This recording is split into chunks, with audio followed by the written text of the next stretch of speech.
Hello മക്കളെ, welcome back to CMS creations.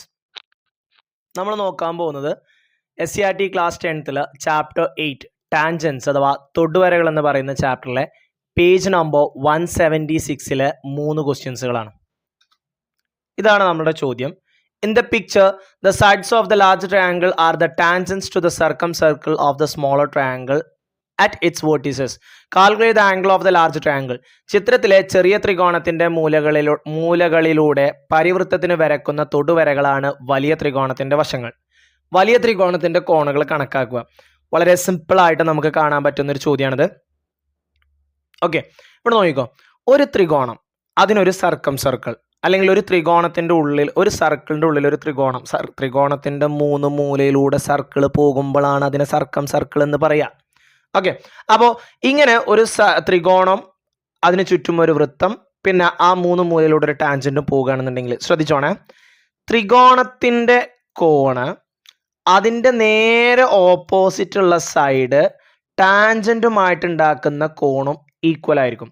അപ്പൊ ഇവിടെ 80 ആണെന്നുണ്ടെങ്കിൽ ഈ 2 കോണുകളും 80 എന്ന് വരും. ഓക്കെ, 80 എത്രയായി? 160 ഇതൊരു ത്രികോണാണല്ലോ.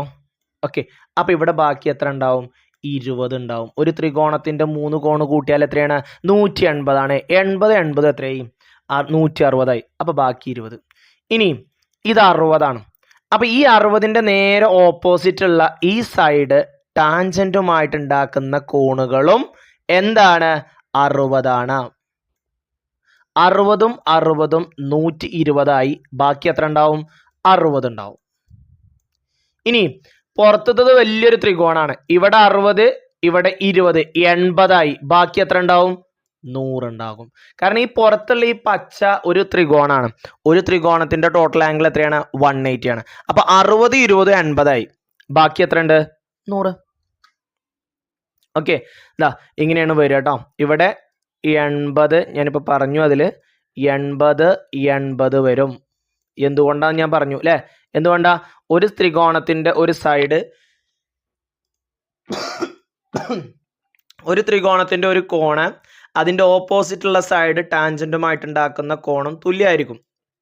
അപ്പൊ ഇവിടെ 80, ഇവിടെയും 80. 160. അപ്പൊ ബാക്കി 20.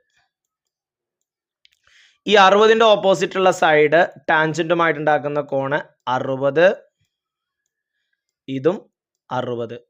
60, 120. അപ്പൊ ബാക്കി ഇവിടെ എത്ര ഉണ്ടാവും? 60. 60, 20, 80. അപ്പൊ ബാക്കി ഇനി ഇവിടെ എത്രയാ? 100. ഓക്കെ, കോണുകൾ ഞാൻ അടയാളപ്പെടുത്തിയിട്ട് ഇവിടെ വരച്ചിട്ടുണ്ട്. ഓക്കെ, അപ്പൊ എല്ലാ കോണുകളും കിട്ടിയല്ലോ. 60, 20, 100. ഇനി നേരെ തിരിച്ച് പുറത്തത്തെ ത്രികോണത്തിന്റെ കോണ് തന്നിക്കണ്, അകത്തത്തെ ത്രികോണത്തിന്റെ കോണ് കാണണം.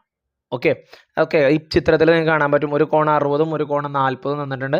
നമ്മൾ ഇനി കാണേണ്ട എന്താ? ചിത്രത്തിലെ വലിയ ത്രികോണത്തിന്റെ വശങ്ങൾ വൃത്തത്തിന്റെ തൊടുവരകളാണ്. അവ വൃത്തത്തെ തൊടുന്ന ബിന്ദുക്കൾ തന്നിട്ടുണ്ട്. ചെറിയ ത്രികോണത്തിന്റെ മൂലകൾ, ചെറിയ ത്രികോണത്തിന്റെ കോണുകൾ കണക്കാക്കണം. ഓക്കെ, അപ്പോൾ ദാ ഞാൻ ആ ചിത്രം ഒന്നുകൂടെ വരച്ചു നോക്കിക്കോണം കേട്ടോ. നമ്മൾ നേരത്തെ പറഞ്ഞതുപോലെ ഈ 2 കോണുകൾ ഈക്വൽ ആയിരിക്കും. അപ്പൊ ഇവിടെ 60 ആണെന്നുണ്ടെങ്കിൽ 180 60 പോയാൽ ബാക്കി 120. അതിന് ഈക്വൽ ആയിട്ട് കൊടുക്കുമ്പോൾ ഇവിടെ 60, 60. ഇവിടെ രണ്ടിടത്തും 60 ആണെന്നുണ്ടെങ്കിൽ ഇതിന്റെ നേരെ ഓപ്പോസിറ്റ് ഉള്ള കോൺ എത്രയായിരിക്കും? 60 ആയിരിക്കും. ഓക്കെ, അപ്പൊ അവിടെ നമുക്ക് എന്ത് കിട്ടി? 60 കിട്ടി. അടുത്തത് നമുക്കൊരു 40 ഡിഗ്രി തന്നിട്ടുണ്ട്. ഈ 40 ഡിഗ്രി ഇവിടെ നോക്കിക്കോളാം. ഇവിടെ 40 ആണെന്നുണ്ടെങ്കിൽ 180 40 പോയാൽ ബാക്കി 140 ഉണ്ട്. അപ്പൊ ഈ 2 കോണുകൾ എന്തായിരിക്കും? ഈക്വൽ ആയിരിക്കും. ഓക്കെ, അപ്പൊ ഈ 140നെ തുല്യമായിട്ട് കൊടുക്കുമ്പോൾ ഇവിടെ 70, 70 എന്ന് വരും. ഇനി ഈ സൈഡിന് നേരെ ഓപ്പോസിറ്റ് ഉള്ള ഈ കോൺ എത്രയായിരിക്കും? 70 ആയിരിക്കും. അപ്പൊ ഒരു കോൺ 60, ഒരു കോൺ 70. 60, 70 എത്രയായി? 130. ബാക്കി ഇനി എത്ര ഉണ്ടാവും? 50 ഉണ്ടാവും. അപ്പോഴാണ് നമുക്ക് 180 കിട്ടുക. അപ്പൊ ഈ കോൺ എത്രയാ? 50. കണ്ടോ? ഓക്കെ, ഇവിടെ 60 ആണെങ്കിൽ ഈ രണ്ട് കോണും 60 60, അപ്പോഴാണ് 180 വരിക. അപ്പോൾ ഈ സൈഡിന് ഓപ്പോസിറ്റ് ഉള്ള കോണ് 60. ഇവിടെ 40 തന്നിട്ടുണ്ട്. അപ്പോൾ ഈ രണ്ട് കോണുകൾ ഈക്വൽ ആയിരിക്കും. 180 40 പോയാൽ ബാക്കി 140. അതിനെ തുല്യമായിട്ട് ഭാഗിക്കുമ്പോൾ 70 70. അപ്പോൾ ഈ സൈഡിന് ഓപ്പോസിറ്റ് ഇവിടെ 70. 70 60 130 ബാക്കി 50. ഓക്കെ, ഇനി in the picture RQ, RS, TU are the tangent of the circumcircle of the triangle ABC and its vertices. Sort out the equal angles in the picture. ചിത്രത്തിൽ ABC എന്ന ത്രികോണത്തിന്റെ മൂലകളുടെ പരിവൃത്തത്തിനു വരച്ച തൊടുവരകളാണ് PQ, RS, TU എന്നീ വരകൾ. ചിത്രത്തിലെ കോണുകൾ തുല്യമായവ തരംതിരിച്ച് എഴുതുക. വളരെ സിമ്പിൾ ആയിട്ട് നമുക്ക് എഴുതാൻ പറ്റും. ഇപ്പോൾ ഈ ആംഗിൾ എ എന്ന് പറയുന്നതിനെ ഞാൻ എക്സ് എന്ന് എടുത്തു കഴിഞ്ഞാൽ ഇതിന് നേരെ ഓപ്പോസിറ്റ് ഉള്ള സൈഡ് ടാൻജന്റുമായിട്ട് ഉണ്ടാക്കുന്ന കോൺ എത്രയാണ്? എക്സ് ആണ്. ഓക്കെ, ഇനി ബീനെ ഞാൻ വൈ എന്നെടുത്തു കഴിഞ്ഞാൽ ഈ ബിക്ക് ഓപ്പോസിറ്റ് നേരെ ഈ സൈഡ് ടാൻജന്റുമായിട്ട് ഉണ്ടാക്കുന്ന കോൺ എത്രയാണ്? അതും വൈ ആണ്. ഇനി സീനെ ഞാൻ സെഡ് എടുത്തു കഴിഞ്ഞാൽ ഈ സെഡിന് നേരെ ഓപ്പോസിറ്റ് ഉള്ള ഈ സൈഡ് ടാൻജന്റുമായിട്ട് ഉണ്ടാക്കുന്ന കോണ് അത് എത്രയാണ്? അതും സെഡ് ആണ്. തുല്യമായിട്ടുള്ള കോണുകൾ കിട്ടിയില്ലേ? അപ്പോൾ ഒരു ത്രികോണത്തിന്റെ ഒരു കോണ അതിന്റെ നേരെ ഓപ്പോസിറ്റ് ഉള്ള സൈഡ് ടാൻജന്റുമായിട്ട് ഉണ്ടാക്കുന്ന കോണുകൾക്ക് തുല്യമാണ്. ജസ്റ്റ് ഇതിന്റെ പേരുകൾ എഴുതിയിട്ടുണ്ട്. ACB, സെഡ് ആണ് ഞാൻ എഴുതിയിട്ടുള്ളത്. ACB, സെഡിന്റെ പേരെന്താണ്?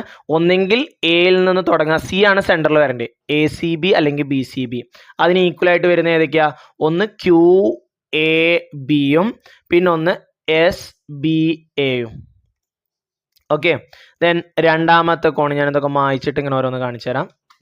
രണ്ടാമത്തത് CAB. CAB എന്ന് പറയുന്ന ഈ കോണ്, അതിന് ഇത് രണ്ടുമാണല്ലോ ഈക്വൽ ആയിട്ട് വരിക. അപ്പോൾ ഒന്നെങ്കിൽ CAB എന്ന് പറയാ അല്ലെങ്കിൽ BAC എന്ന് പറയാ. ഇതോ UCB, ഇതോ RBC.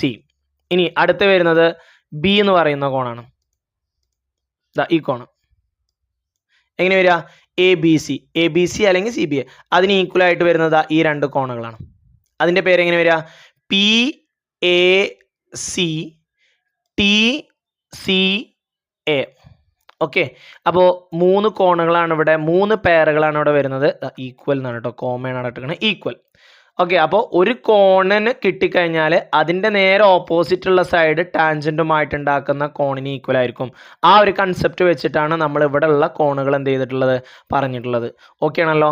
അപ്പോൾ ഈ ഒരു കൺസെപ്റ്റ് പഠിച്ചു വെക്കട്ടോ. നമുക്ക് ഈ ആംഗിളുകൾ അടയാളപ്പെടുത്താൻ എന്തായാലും നമുക്ക് എക്സാമിന് ചോദിക്കും. സർക്കിൾസ് ആൻഡ് ആംഗിൾസ് എന്ന് പറയുന്ന ചാപ്റ്ററിലുണ്ട്, ടാൻജൻസിലും ഉണ്ട് നമുക്ക് ആംഗിളുകൾ അടയാളപ്പെടുത്താൻ. അപ്പോൾ ആംഗിളുകൾ അടയാളപ്പെടുത്താനുള്ള ക്വസ്റ്റ്യൻ നമുക്ക് ഷുവറായിരിക്കും. ഏതെങ്കിലുമൊക്കെ ആംഗിളുകൾ ചിലപ്പോൾ രണ്ടും മിക്സ് ചെയ്തിട്ടൊക്കെ ചോദിക്കും. അപ്പോൾ അതൊന്നും മറന്നു പോകരുത് കേട്ടോ.